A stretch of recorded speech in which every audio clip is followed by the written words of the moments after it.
बहुत बहुत आभार माननीय मंत्री श्री नीलकंठ तिवारी जी का। और काशी में किस प्रकार से विकास कार्य चल रहे हैं और किस प्रकार से माननीय मोदी जी के नेतृत्व में और माननीय पूज्य योगी आदित्यनाथ जी महाराज के नेतृत्व में किस प्रकार से उत्तर प्रदेश के तीर्थ स्थलों का विकास हो रहा है, यह आपने विस्तार पूर्वक बताया। पूज्य संतों का आशीर्वाद लिया। और मैं सच कहूं तो भारत का कोई ऐसा तीर्थ क्षेत्र नहीं जहां आज विकास के कार्य नहीं हो रहे हों। काशी विश्वनाथ धाम का एक भव्य स्वरूप कुछ ही समय के बाद, मुझे लगता है कि एक 15-20 दिन या अधिकतम 1 महीने के बाद पूरे देश और पूरी दुनिया के सामने होगा। नीलकंठ जी यहां पर स्थानीय तौर पर उसका पूरा उनके ही मार्गदर्शन में, उनके ही संचालन में सारा कार्य हो रहा है। और मैं सच कहूं तो बहुत दिनों के बाद नीलकंठ जी के रूप में काशी को एक स्थानीय सक्रिय जनप्रतिनिधि, जिनका प्रतिदिन जिनके समर्पण का, सेवा का, नेतृत्व क्षमता का हम सबको दर्शन हो रहा है। और हमारा सौभाग्य है कि आयोजन समिति के सभी कार्यकर्ताओं को भी एक संरक्षक के नाते आपका मार्गदर्शन प्राप्त हो रहा है। आपके प्रति बहुत बहुत आभार। और अब मैं आमंत्रित करता हूं इस संस्कृति संसद की पूरी जो रूपरेखा है, विचार है, इसका बीजारोपण करने वाले हम सबके प्रेरणा स्रोत अखिल भारतीय संत समिति के महामंत्री, गंगा महासभा के महामंत्री पूज्य स्वामी जितेंद्रानंद सरस्वती जी महाराज को, कि वो संस्कृति संसद की पूरी अवधारणा को आज विद्वत जनों के सामने और इस सभागार में उपस्थित सभी काशी वासियों के सामने रखने का प्रयास करें। पूज्य स्वामी जितेंद्रानंद सरस्वती जी महाराज।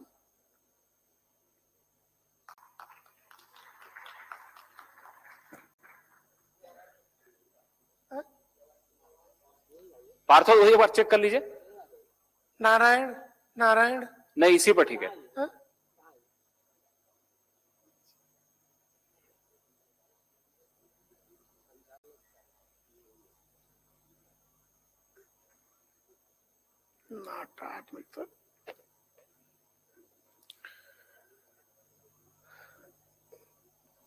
नारायण श्रीहरि।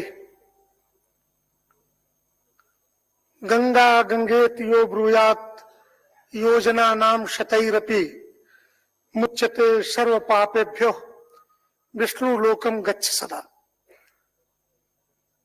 संस्कृति संसद के उद्घाटन पर उपस्थित परम पूज्य अनंत स्त्री विभूषित ज्योतिष पीठाधीश्वर जगत गुरु शंकराचार्य पूज्यपाद स्वामी वासुदेवानंद सरस्वती जी महाराज, अखाड़ा परिषद के अध्यक्ष श्री महंत रविंद्रपुरी जी महाराज, अखिल भारतीय संत समिति के अध्यक्ष आचार्य श्री अविचल दास जी महाराज, श्री काशी विद्वत परिषद के अध्यक्ष प्रोफेसर रामयत्न शुक्ल गुरु जी, कार्यकारी अध्यक्ष आचार्य वशिष्ठ त्रिपाठी जी, माननीय इंद्रेश कुमार जी, माननीय दिनेश जी, जगत गुरु रामानंदाचार्य, स्वामी राजराजेश्वराचार्य जी महाराज, मंच पर उपस्थित गंगा महासभा जिसका यह आयोजन है, उसके राष्ट्रीय अध्यक्ष पंडित प्रेम स्वरूप पाठक जी और दैनिक जागरण परिवार उत्तर प्रदेश के संपादक माननीय आशुतोष शुक्ल जी, मंच पर बैठे अन्य अतिथिगण पूज्य विमल देव आश्रम जी हैं, अक्षयानंद जी महाराज जी हैं,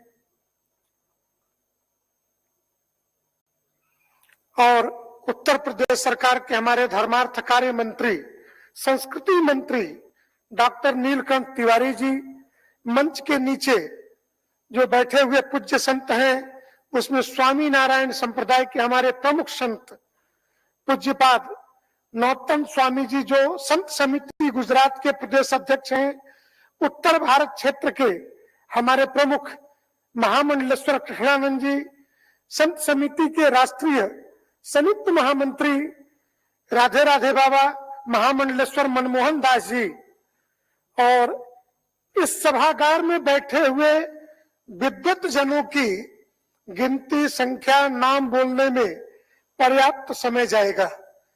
मैं यूं कहूं कि देश और विदेश से पधारे हुए इस संस्कृति को अपनी गोद में पालने वाले और जीने वाले, इस भारतीय संस्कृति को जानने और समझने वाले अलग अलग माध्यमों से जो लोग इस भारतीय संस्कृति को अपने साथ जी रहे हैं, ऐसे सभी लोग सभागार में हैं और इस संपूर्ण कार्यक्रम के आयोजन समिति की अध्यक्ष श्रीमती रूपा गांगुली जी भी मंच पर उपस्थित हैं, सचिव धीरेन्द्र राघव जी भी हैं, उपाध्यक्ष रेशमा दीदी भी है। वस्तुतः मुझे यह संस्कृति संसद क्यों, 15 अगस्त से पहले लगता था कि हिंदू मुस्लिम भाई भाई, पूरे देश में पूरा शांति का वातावरण है, पूरी दुनिया के अंदर सब लोग कोरोना से त्राही त्राही कर रहे थे। अचानक हमारे बगल के पड़ोस के देश में एक घटना होती है कि एक 3 लाख सैनिक जो दुनिया के तथाकथित दरोगा के संरक्षण में पिछले 20-22 वर्षों से उस सेना का पालन पोषण हुआ था, वो एक धर्मांध 50,000 तालिबानियों के सामने घुटने टेक करके आत्मसमर्पण कर देती है और 20 वर्षों में सृजित हुई संस्कृति और सभ्यता एक सप्ताह के अंदर अफगानिस्तान की धरती पर, गांधार की धरती पर नष्ट कर दी जाती है। तब हमें याद आता है यह चतुर्थ चैप्टर है जो गंगा महासभा और दैनिक जागरण के संयुक्त तत्वाधान में संस्कृति संसद स्वर्गीय नरेंद्र मोहन जी की स्मृति में हम लोगों ने प्रारंभ की थी। इस मंच की उपादेयता क्या है, इस मंच की आवश्यकता देश को क्यों है और यहाँ बेल्जियम से कोनराड एस्ट क्यों पधारे हैं, यहाँ लंदन से दिव्य प्रभा दीदी क्यों पधारी है, यहाँ पे अखिलेंद्र मिश्र जिनके चंद्रकांता धारावाहिक में क्रूर सिंह के रोल से लेकर के गंगा जल तक के इनके विभिन्न रूपों को आपने देखा होगा, क्यों आए। अगले 3 दिनों में भारत के संस्कृति की समझ रखने वाले प्रयास किया है कि एक माला में गूंथ करके देश ही नहीं दुनिया के प्रत्येक व्यक्ति, बड़े वक्ताओं को, चाहे केरल में त्रावणकोर मंदिर का प्रबंधन करने वाला राज परिवार महाराजा रवि वर्मा हो अथवा हमारे राष्ट्रीय अध्यक्ष जी मंच पर बैठे हैं आचार्य श्री अविचल दास जी महाराज जी, पूछा जाता है संत और मठ क्या करते हैं, तो इस प्रश्न का एक ही उत्तर कि जिस वर्ष महाराज जी 50 वर्ष के हुए तो महाराज जी को सोने से तौल दिया था भक्तों ने और उस सोने को बेच करके आई हॉस्पिटल बना दिया आनंद जिले में। मूल आश्रम में उस सोने से आंखों का हॉस्पिटल खड़ा कर दिया। अगर दुनिया के अंदर सबसे बेहतरीन आई हॉस्पिटल की चर्चा होती है तो शंकर नेत्रालय की चर्चा होती है, शंकराचार्य भगवान की चर्चा होती है। हमारे पूज्यपाद अखिल भारतीय संत समिति के मुख्य निदेशक, बीच में कहीं बिठाइए, नीलकंठ जी थोड़े से उधर हो जाएंगे, उधर आप।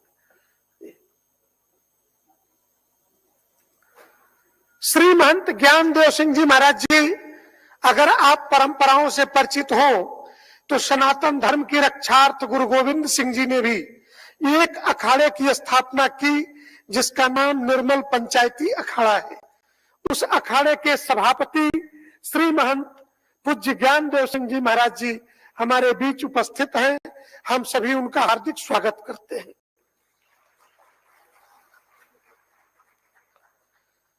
संस्कृति संसद की उपादेयता इन बातों के लिए नहीं है कि वाराणसी के रुद्राक्ष सभागार में हम एक कार्यक्रम कर रहे हैं, कई चैनल लाइव यहां से कर रहे हैं, पूरे दुनिया में उन लोगों के सांस रुके हुए हैं जिन लोगों ने जॉर्ज सोरोस अमेरिकन उद्योगपति की मंडली से पैसे लेकर के पूरे विश्व के 112 यूनिवर्सिटियों ने एक साथ कंबाइंड रूप से 11 सितंबर जो स्वामी विवेकानंद के भाषण का वक्तृता दिवस था, उस तिथि पर इन लोगों ने डिसमेंटलिंग ऑफ हिंदुत्व जैसे कार्यक्रम का आयोजन करके ये दिखाने की कोशिश की कि हम हिंदुत्व को नष्ट कर देंगे, सनातन धर्म को नष्ट कर देंगे, भारत की संस्कृति को नष्ट कर देंगे।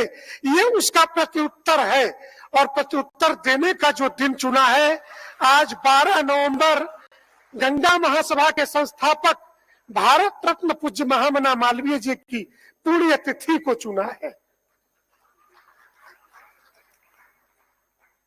12 से 14 नवंबर तक यह कार्यक्रम चलेगा। हम 14-15 सत्रों में देश के प्रत्येक ज्वलंत विषय पर चर्चा करेंगे।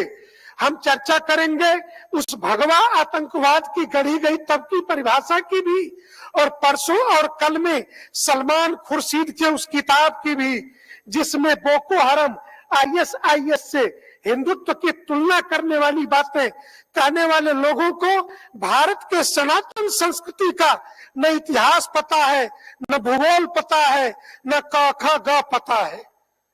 तो इन सारे विषयों की चर्चा के लिए हमारा आपसे आग्रह है, को बड़ छोट कहते अपराधु। मंच पर जो बैठे हैं वो बड़े और नीचे जो बैठे हैं छोटे, ऐसा नहीं। नीचे की पंक्तियों में वो लोग भी बड़े बड़े नाम बैठे हुए हैं जो इस सत्र के बाद इस मंच से प्रश्नों के उत्तर देने वाले हैं। उत्तर हम उन बातों का भी देंगे, द्वार इन बातों को भी खुलेंगे। मुझे कहने में यह संकोच नहीं है, संस्कृति संसद सामान्य इन बातों के लिए नहीं है। लोग हमसे पूछ रहे थे, हमने कहा हमारी लाखों वर्षों की संवाद की परंपरा है, वेद अपौरुषेय है, लेकिन वेद के अतिरिक्त हमारे शास्त्र और उपनिषद सभी संवाद शैली में है। किसी ने बोला है और किसी ने सुना है, उवाच, और सामने से प्रश्न आते हैं और इधर से उत्तर दिए जाते हैं इसी शैली में। और इन्हीं प्रश्न करो की जो शैली है, प्रश्न पूछने की जो शैली है, वही भारत का संवाद शास्त्र है। लाखों वर्षों की परंपरा, तीर्थ क्षेत्रों में बैठ करके संत यही संवाद करते थे।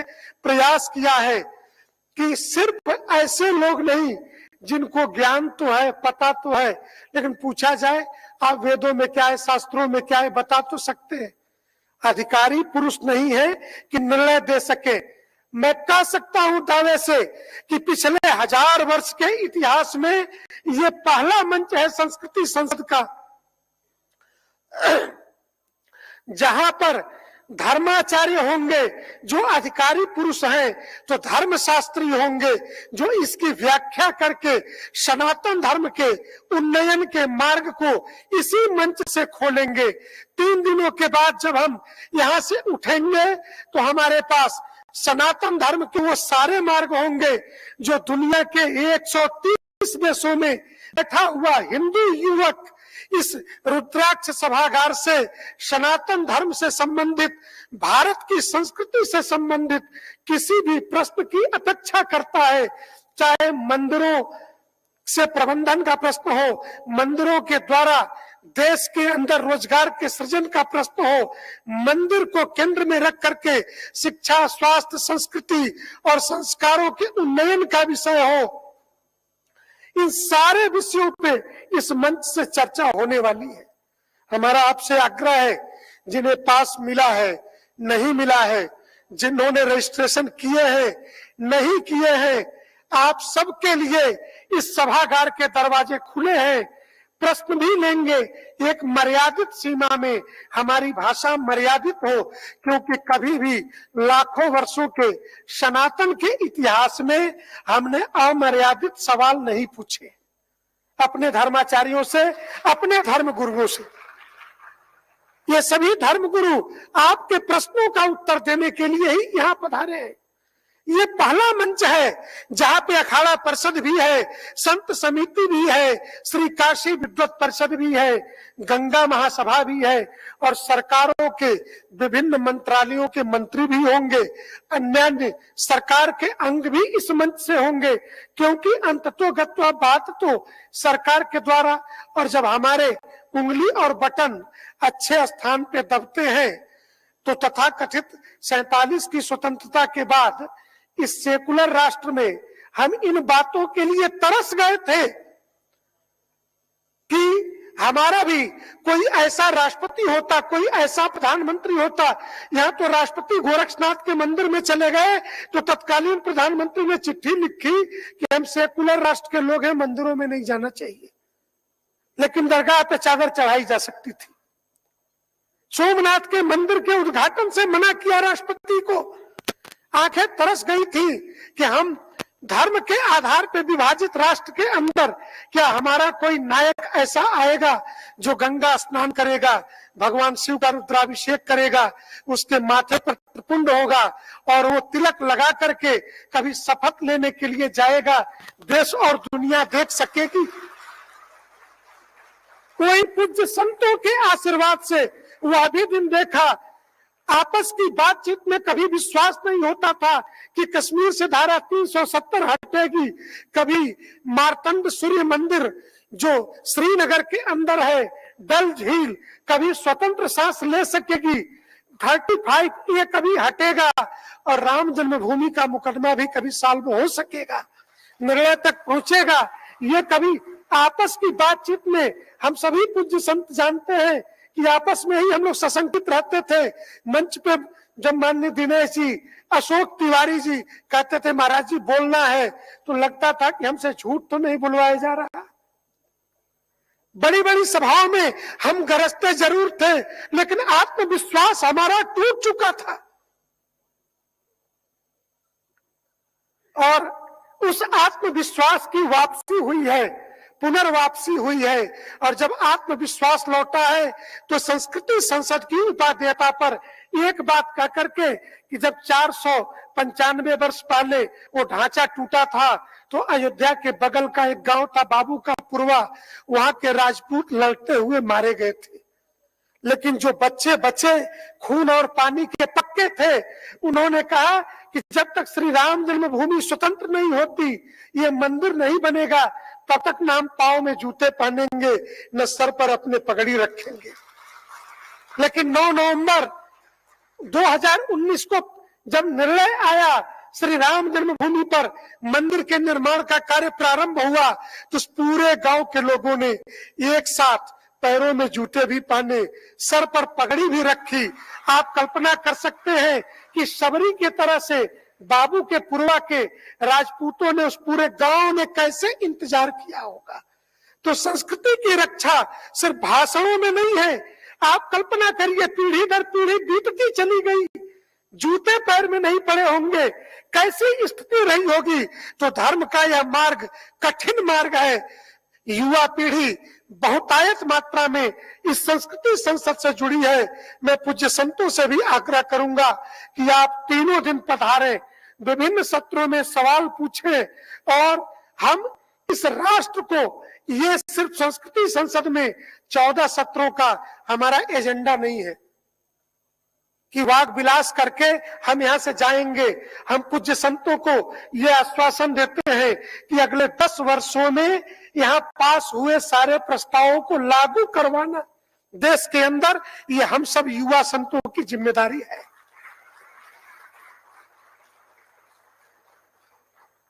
आज आपको माननीय मंत्री जी ने चर्चा की है और शायद न बोल पाए हो, उत्तर प्रदेश में 750 से ज्यादा मंदिर जीर्णोद्धार उन्होंने किए हैं, इनके मंत्रालय ने करा दिए। काशी विश्वनाथ धाम का कॉरिडोर, मां विंध्यवासिनी के जरा धाम की चौड़ाई जाके देखाइए। काशी विश्वनाथ जी के मंदिर में अगर 500 लोग एक साथ घुस जाएं तो भगदड़ मच जाती थी, जगह ही कहीं नहीं थी। और मेरी तो गुरु परंपरा में मेरे दादा गुरु का सपना था कि विश्वनाथ जी के दरबार में 5000 लोग खड़े हों। तो अपने गुरु भाई महर्षि महेश योगी जी से ब्रह्मलीन पूज्यपाद शांतानंद जी ने कहा कि इसको खरीदो तो 17-18 मकान उन गलियों में खरीदे गए थे वहां पर कि ये विश्वनाथ धाम कॉरिडोर बने, ये एक सपना था। लेकिन आज जब 2500 किलोमीटर के गंगा की यात्रा में शिव की जटा से निकलने के बाद गंगा सागर के बीच में सिर्फ गंगा काशी में शिव से मिलन करती है, तो उस समय जब जटा से उतर के काशी में मिलन, तो गंगा और शिव के बीच की जो बाधा थी, वो बाधा डॉक्टर नीलकंठ तिवारी जी के मंत्रालय ने समाप्त कर दिया। अब गंगा काशी में बाबा विश्वनाथ से रोज मिला करेंगी। ये परिस्थितियां पैदा हुई, तो ये सब सुदिन देखने को मिला संस्कृति के कारण, इन संतों के कारण। तो पूज्य संत, धर्माचार्य, धर्मशास्त्री सभी पधारे हैं, आप उन्हें सुनेंगे। मैं आपसे बार बार आग्रह करूंगा कि संस्कृति संसद दैनिक जागरण परिवार के साथ स्वर्गीय नरेंद्र मोहन जी की स्मृतियों में ये एक ऐसा मंच है जो भारत की पहचान को पूरे विश्व के सामने निखार के सामने रखेगा। नारायण श्री हरि।